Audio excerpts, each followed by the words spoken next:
law of attraction can be a harmful and toxic belief to have.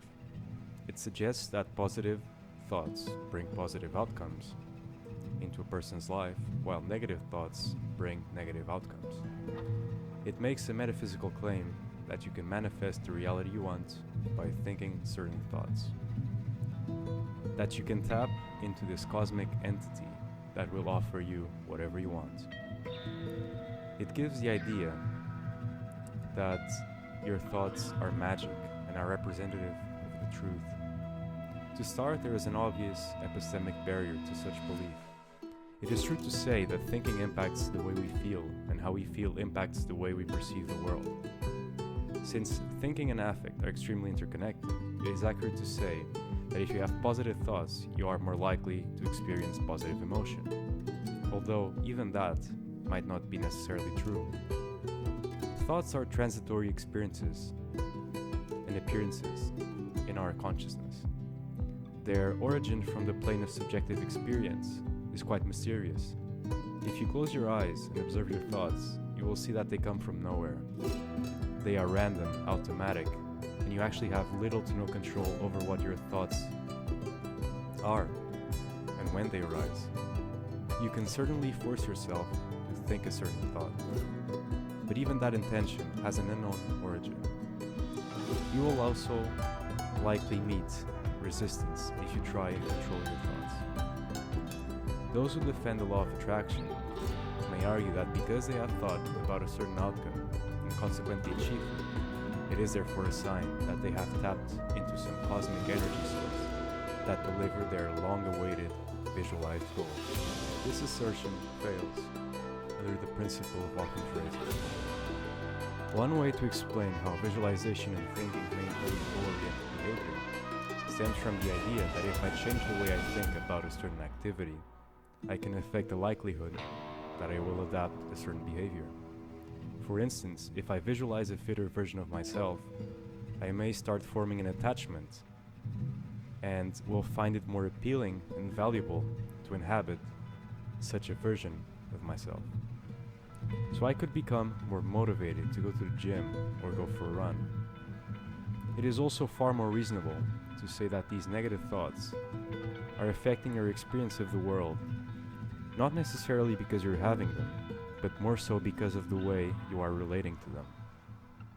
Because you are believing and identifying with at times what is just fragmented imagery and language. Now, why is it that the law of attraction can be so harmful, given what I've previously said? For starters, it puts too much importance over what thoughts are.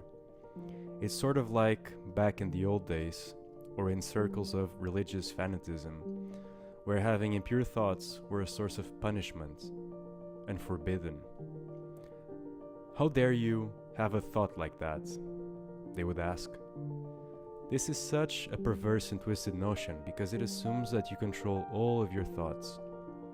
Someone who is suffering from depression, anxiety, or especially OCD could be extremely negatively impacted from believing in the law of attraction.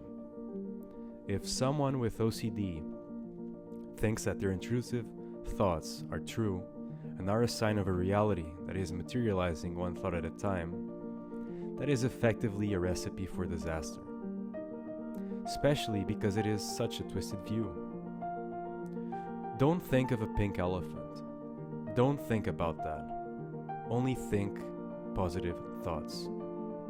All of that comprises a dangerous modality of perceiving and operating the human mind. Don't get me wrong, changing the way we think is an important task and worthwhile endeavor. Cognitive behavioral therapy is based on that idea, but attributing this godly character to our thoughts is a mistake. Instead of looking at our thoughts like premonitions, we should see them as transitory passages of semantic and visual content. We should learn to not identify with them. Thoughts are part of a simulating hardware that our minds have. They are suggestions and models of how we could navigate the world. We shouldn't fight our thoughts. Peace is found in equanimity and not taking our thoughts too seriously. Visualization works and could be a positive addition to your mental health protocol. Yet stating that what you visualize will come true by the workings of a mysterious cosmic energy source is an unfounded and potentially harmful belief. Don't get me wrong, reality and existence are weird enough that such a possibility could be true. Nevertheless, our best attempts at understanding the world around us do not lead us that way. Paying closer attention to our minds will actually even provide us with an opposite view. Thoughts really should not be taken as material, divine sources of truth. So don't take them so seriously.